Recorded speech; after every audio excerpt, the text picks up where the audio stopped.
Hi, welcome to my YouTube channel. അപ്പോൾ ഇന്നത്തെ video ഒരു സ്കിൻ കെയർ വീഡിയോ ആണ്. നമ്മുടെ ഫേസിൽ ഉണ്ടാവുന്ന പിമ്പിൾസ് വന്നതിൻ്റെ പാട്, പിമ്പിൾസ്, പിഗ്മെൻറ്റേഷൻ, ടാൻ ഇതൊക്കെ മാറ്റാൻ വേണ്ടിയിട്ട് എളുപ്പത്തിൽ നമുക്ക് വീട്ടിൽ തന്നെ തയ്യാറാക്കിയിട്ട് ഉപയോഗിക്കാൻ പറ്റുന്ന ഒരു പാക്കാണിത്. അപ്പോൾ നമുക്ക് ഒട്ടും വൈകാണ്ട് വീഡിയോയിലേക്ക് കിടക്കാം. ഈ പാക്ക് ഉണ്ടാക്കാൻ വേണ്ടിയിട്ട് മൂന്ന് ഇൻഗ്രീഡിയൻസേ വേണ്ടേ. ആദ്യത്തെ കാര്യം എന്ന് വെച്ചാൽ ചോറാണ്. നമ്മൾ ഉപ്പിടാണ്ട് വെച്ച ചോറ് മിക്സിയിലിട്ട് ജസ്റ്റ് ഒന്ന് കറക്കിയെടുക്കാം. അപ്പോൾ അതിൻ്റെ കൂടെ കറക്കിയെടുക്കുമ്പോൾ കുറച്ച് വെള്ളം മാത്രം മതിയേ.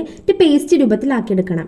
പിന്നെ വേണ്ടത് ബോയിൽഡ് പൊട്ടറ്റോ ആണ്. ഒരു ചെറിയൊരു പൊട്ടറ്റോൻ്റെ ഹാഫ് പോർഷൻ എടുത്തിട്ട് ഞാൻ ജസ്റ്റ് ഒന്ന് അതിനെ ബോയിൽ ചെയ്തെടുത്തിട്ടുണ്ട്. ജസ്റ്റ് അതൊന്ന് വേവിച്ചെടുക്കുകയെന്നറിയില്ലേ, അങ്ങനെ വേവിച്ചെടുത്തിട്ടാകുമ്പം അത് ഇതേപോലെ ചൂടാറി കഴിഞ്ഞിട്ട് മിക്സിയിലിട്ടിട്ട് ഒന്ന് അരച്ചെടുക്കും.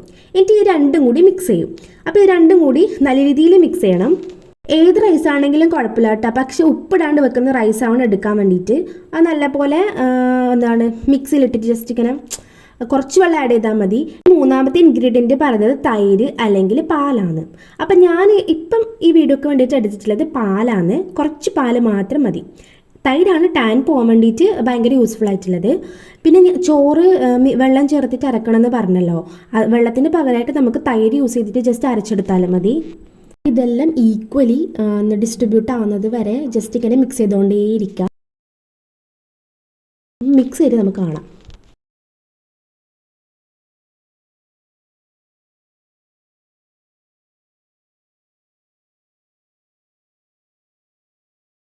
എൻ്റെ ഫേസിൽ ജസ്റ്റ് ഞാനൊന്ന് എൻ്റെ ക്ലെൻസർ യൂസ് ചെയ്തിട്ട് ജസ്റ്റ് ക്ലീൻ ചെയ്ത് വെച്ചിട്ടുണ്ട്. വേറെ മുഖത്തൊന്നും ഇട്ടിട്ടൊന്നുമില്ല. എൻ്റെ മുഖത്ത് പിമ്പിൾസിൻ്റെ മാർക്ക് ഉണ്ട്, കുറച്ച് മാത്രം, അങ്ങനെ കാര്യമായിട്ടൊന്നുമില്ല. ചീക്സിൻ്റെ സൈഡിൽ ജസ്റ്റ് 2-3 പിമ്പിൾ വന്നതിൻ്റെ മാർക്ക്. എനിക്ക് പിമ്പിൾ വന്നിട്ടുണ്ടെങ്കിൽ എന്തായാലും അതൊരു ബ്ലാക്ക് സ്പോട്ടായിട്ട് മാറിയിട്ട് പോകും. ഞാൻ തൊട്ടാലും തൊട്ടിച്ചില്ലെങ്കിലും അതങ്ങനെ ബ്ലാക്ക് കളറാവും. അപ്പം ഞാൻ എൻ്റെ മുഖത്ത് ജസ്റ്റ് ഇത് അപ്ലൈ ചെയ്യുന്ന കാണിച്ചു തരാം.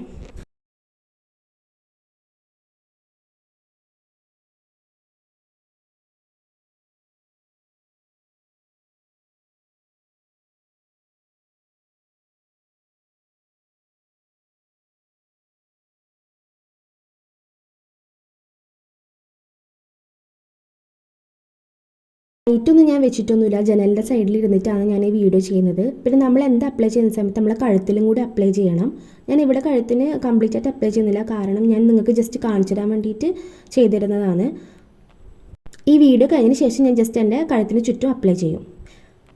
പിന്നെ ബിഫോർ ആഫ്റ്റർ പിക്ചർ കാണിച്ചു തരാൻ വേണ്ടിയിട്ടൊന്നുമില്ല, കാരണം ഞാനിത് എപ്പോഴും ചെയ്യുന്ന പാക്ക് തന്നെയാണ്. അതുകൊണ്ട് എനിക്കങ്ങനെ വിസിബിളായിട്ടുള്ളൊരു റിസൾട്ട് നിങ്ങൾക്ക് കാണിച്ചു തരാനുണ്ടാവില്ല. പക്ഷേങ്കിൽ ഒരു സ്കിൻ കെയറും ചെയ്യാണ്ട് അത്യാവശ്യം ടാൻ ആയിട്ടുള്ളൊരു സ്കിന്നിലാണ് നമ്മളിത് ചെയ്യുന്നതെങ്കിൽ ആദ്യത്തെ യൂസിലെല്ലാം നല്ല റിസൾട്ട് കാണാൻ വേണ്ടി പറ്റും. ചിലപ്പോൾ ഈ പാക്ക് കുറേ പേർക്കെല്ലാം അറിയുന്നുണ്ടാവും. എൻ്റെ ഫേസിൽ കണ്ട ഇൻസ്റ്റൻ്റ് ആയിട്ടുള്ളൊരു ബ്രൈറ്റണിങ് എഫക്റ്റ് വന്നത്. ഞാനൊരു ലൈറ്റിങ്ങോ ഒരു ഫിൽറ്ററോ അങ്ങനെ കാര്യങ്ങളൊന്നും ഇട്ടിട്ടില്ല. പിന്നെ ഫേസിലൊരു ബ്രൈറ്റണിങ് എഫക്റ്റ് ഉണ്ടാവും, അത് ടെമ്പററി മാത്രമാണ്. കുറച്ച് കഴിയുന്ന സമയത്ത് അത് ഡിമ്മായിട്ട് പോവും. ഇത് ഇട്ടിട്ടുണ്ടെങ്കിൽ വെളുത്ത് തുടുക്കൊന്നുമില്ല, പക്ഷെ നമ്മളെ ഫേസിലുണ്ടാവുന്ന ഡിസ്കളറേഷൻ, പിഗ്മെൻറ്റേഷൻ അങ്ങനത്തെ കാര്യങ്ങളെല്ലാം പതുക്കെ പോവും. എല്ലാവരും ജസ്റ്റ് ഒന്ന് ട്രൈ ചെയ്തിട്ട് റിസൾട്ട് ഒന്ന് കമൻറ്റ് ബോക്സിൽ പറയണേ. ഇതെൻ്റെ പേഴ്സണൽ ഫേവറേറ്റ് ആയിട്ടുള്ളൊരു പാക്കാണ്. ഞാൻ എന്തെങ്കിലും ഫംഗ്ഷൻ എന്നുണ്ടെങ്കിൽ തലേന്ന് ഇത് ജസ്റ്റ് ഇടും. പിറ്റേന്നത്തേക്ക് നല്ലൊരു പെട്ടെന്നൊരു ഫേസ് ഒരു ഗ്ലോ ആയതുപോലെ എനിക്ക് തോന്നാറുണ്ട്. പിന്നെ റൈസ് വാട്ടറിൻ്റെ തന്നെ ഒരു ടോണറും ഞാൻ ഫേസിന് യൂസ് ചെയ്യുന്നുണ്ട്. അപ്പോൾ എനിക്ക് ഡബിൾ ബെനിഫിറ്റ് പോലെ എനിക്ക് തോന്നിയിട്ടുള്ളത്. ഡെയിലി ചെയ്യുന്നതുകൊണ്ട് നിങ്ങൾക്ക് പ്രത്യേകിച്ച് മാറ്റമൊന്നും തോന്നില്ല. അപ്പോൾ ജസ്റ്റ് ഇതൊന്ന് ചെയ്ത് നോക്കിയിട്ട് കമൻറ്റ് ഇടണേ. വീഡിയോ ഇഷ്ടമായിട്ടുണ്ടെങ്കിൽ ലൈക്ക് ചെയ്യുക, ഷെയർ ചെയ്യുക, സബ്സ്ക്രൈബ് ചെയ്യുക. അപ്പം നാളെ കാണാം.